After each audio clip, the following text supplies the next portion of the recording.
Hello everyone and welcome back to Math Board Master. আৰম্ভ কৰোঁ আমাৰ আজিৰ সেশনটো।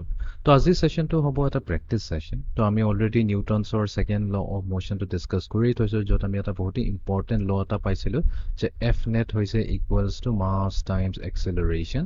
ইয়াতে এক্সেলাৰেশ্যন এনেকা এটা বস্তু হয় যোনটো ফোৰ্সৰ ওপৰত ডিপেন্ড কৰে আৰু মাছৰ ওপৰত ডিপেন্ড কৰে। ওকে, তো এতিয়া আমাক কুৱেশ্যনত কৈছে যে এ 60 কিলোগ্ৰাম সোফা, তাৰমানে আমাৰ তাত এটা সোফা এটা আছে, এই 6 আৰু এই সোফাটোৰ যোনটো মাছ হৈছে সেইটো হৈছে 60 কিলোগ্ৰাম। তো এইটো আমি ইয়াতে লিখি লওঁ, গিভেন এম বুলিকে কৈ দিওঁ, মাছ অফ সোফা হৈছে ইকুৱেলছ টু 60 কেজি।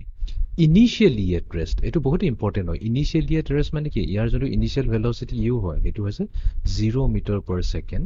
তো 60 kilogram sofa initially at rest reaches a velocity of 20 meter per second after 5 seconds of motion. তো তাৰমানে কি হ'ল, সেই সোফাটোক আমাৰ যোনটো সেই সোফাটো হৈ গ'ল, লেটছ এইটো হৈ গৈছে আমাৰ সোফা।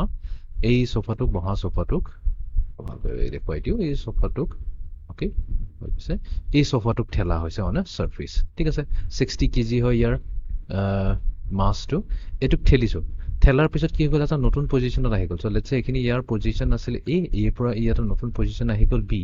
তো কিমান তাৰ যোনটো ভেলচিটি, ৰিচেছ এ ভেলচিটি, তাৰমানে ফাইনেল ভেলচিটি হৈ যাব 20 মিটাৰ পাৰ ছেকেণ্ড, আৰু এ পৰা বি লৈ আহি গ'ল। তো এ পৰা বি লৈ আহিবৰ কাৰণে টোটেল কিমান লাগিলে, 5 ছেকেণ্ডছ লাগিলে। তো টাইমটো দিয়া আছে ইকুৱেলছ টু 5 ছেকেণ্ডছ। তো আমাক কৈছে what is the net force applied on the sofa.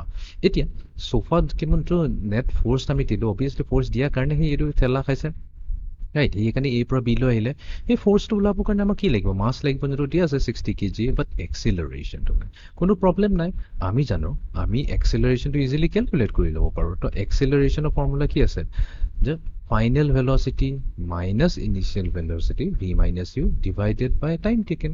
তো এতিয়া ভি হৈছে কিমান, ভি হৈছে 20 মিটাৰ পাৰ ছেকেণ্ড, ইউ হৈছে 0 ডিভাইডেড বাই 5। এতিয়াটো যদি আমি সলভ কৰোঁ তেনেহ'লে আমাৰ এক্সেলাৰেশ্যন কিমান আহিব, 4 মিটাৰ পাৰ ছেকেণ্ড স্কুৱেৰ আহিব। 20 ডিভাইডেড বাই 5 হৈছে 4।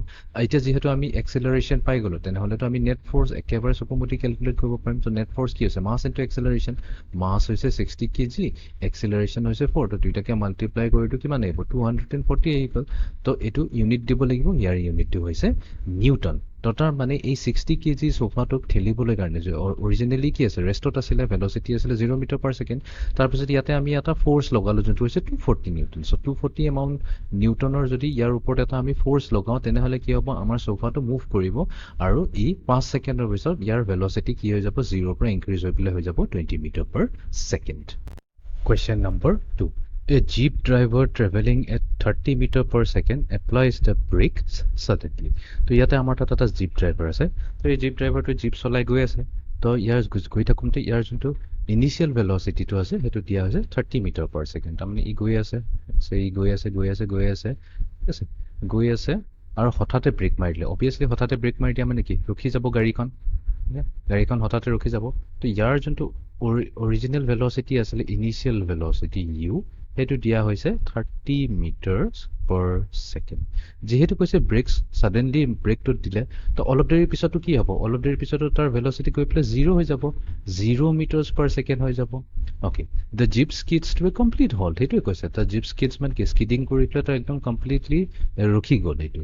আৰু সেইটো কিমান, যোনটো অৰিজিনেল যিমানখিনিৰ পৰা আছিলে এইখিনিৰ পৰা আছিলেতো, আমি এজিউম কৰোঁ এইখিনিৰ পৰা এইখিনিলৈ স্কিড কৰি কৰি আহি পেলাই ৰখোঁতে তাৰ কিমান কভাৰ কৰিলে, 75 মিটাৰ্ছ কভাৰ কৰিলে। তাৰমানে এছ ভেলুটো দিয়া হৈছে 75 মিটাৰ্ছ। এতিয়া এইটো কৈছে যে the total mass of the jeep, এই জীপটো আৰু জীপৰ ভিতৰত থকা ড্ৰাইভাৰটো দুয়োটাৰে মাছ হৈছে টোটেল 1000 কেজি। তো এম দিছে ইকুৱেলছ টু 1000 কেজি। আমাক সুধিছে determine the breaking force between the vehicle and the road surface. আমাক উলিয়াব দিছে যে এই ব্ৰেক যোনটো মাৰিছে, ব্ৰেক মাৰোঁতেতো অবভিয়াছলি ব্ৰেকিং ফ'ৰ্চ মানে কি, যোনটো যে ৰখাই দিলে, একচুৱেলি ইনডাইৰেক্টলি আমাক এটি কৈছে আমাৰ যোনটো এই ফ'ৰ্চটো হ'ব, যোনটো একচুৱেলি এটা ফ্ৰিকশ্যনে দিছে, ফ্ৰিকশ্যনে ইয়াক ৰখাইছে, ৰাইট। ফ্ৰিকশ্যনে যোনটো ৰখালে সেই ফ'ৰ্চটো আৰু যোনটো আমাৰ ৰাস্তাৰ ছাৰ্ফেচ আছে তাৰে মাজতে এটা যোনটো ফ'ৰ্চ আছে, সেই ফ'ৰ্চটো আমাক কেলকুলেট কৰি উলিয়াব দিছে।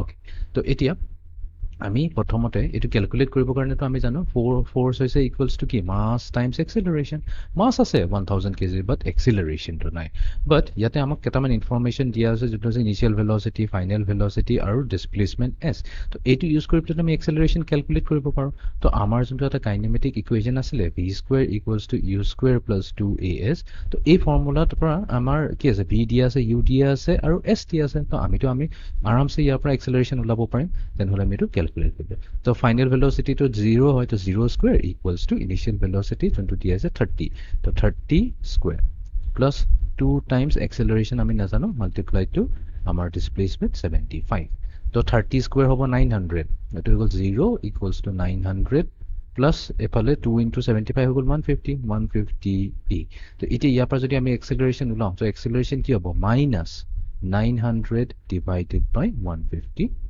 তো এইটো সলভ কৰিলে আমি পাম -6 মিটাৰস পাৰ সেকেন্ড স্কয়াৰ তো তাৰ মানে কি হ'ল আমাৰ এক্সেলাৰেশন নেগেটিভ হ'ল মিনিং হৈছে না নাই ইয়েস ডেফিনেটলি এটা মিনিংফুল হৈছে বস্তুটো আমি এনেকৈ কৈছালো অৰিজিনালি যেতিয়া আমাৰ ট্ৰেভেল কৰিছে তাৰ স্পিডটো কি আছিল ইনিশিয়াল ভেলোসিটি আছে 3 মিটাৰস পাৰ সেকেন্ড তাৰ পিছত কি হ'ল তাৰ ফাইনাল ভেলোসিটি v হৈ গ'ল 0 তো এটা স্পিডত গৈ আছে 30 তাৰ পৰা 0 হৈ গ'ল তো অবিয়াসলি চেঞ্জ ইন ভেলোসিটি কি হ'ব চেঞ্জেস ভেলোসিটি তো -30 হ'ব তো সেই কাৰণে আমাৰ এক্সেলাৰেশন কি হ'ব নেগেটিভত আহিছে তো এটো ডিসেলাৰেশন হৈছে এক প্ৰকাৰে তো এতিয়া আমাক কি বুলা বুজিছে ফোৰ্স ক্যালকুলেট কৰিব দিছে তো ফোৰ্স ক্যালকুলেট কৰিবলৈ তো একেবাৰে সিম্পল মাস হৈছে আমাৰ 1000 কেজি আৰু এটো মাল্টিপ্লাই হ'ব এক্সেলাৰেশন যেটো আমি পাইছো -6 মানে ইনডাইৰেক্টলি আমি এটো ক'ব পাৰো আমাৰ অৰিজিনাল ডাইৰেকশন ক'ত আছে ৰাইট সাইডে আছে তো আমাৰ যোনটো জিপটো আছে ফ্ৰম লেফট টু ৰাইট গৈ আছে আৰু আমাৰ যোনটো এক্সেলাৰেশন নেগেটিভ আহিছে এক্সেলাৰেশন নেগেটিভ হোৱাৰ মিনিংটো কি আছে তাৰ ডাইৰেকশনটো আমাৰ অপোজিট ডাইৰেকশনত আছে আৰু যোনটো ডাইৰেকশনত এক্সেলাৰেশন থাকে হেতু ডাইৰেকশনত আমাৰ ফোৰ্সৰ ডাইৰেকশনটো থাকে বিকজ ফোৰ্স আৰু এক্সেলাৰেশনৰ ডাইৰেকশন সদায় সেম টু সেম তো আমাৰ ফাইনাল আনসাৰ কি হ'ব -6000 এটা ফোৰ্সৰ এসআই ইউনিটটো কি আছে নিউটন তো -6000 নিউটনৰে আমি এটা ফ্ৰিকশনাল ফোৰ্স পাম এই ফ্ৰিকশনাল ফোৰ্সটোৱে গুটি জিপটোক ৰখাই দিব তো এনেকৈ আমি নিউটনছৰ second law of motion use কৰি পেলাই আমাৰ নিউমেৰিকেল প্ৰবলেমবোৰ সলভ কৰিব পাৰো তো এইটো আছে আমাৰ আজি সেশনটো see in the next session thank U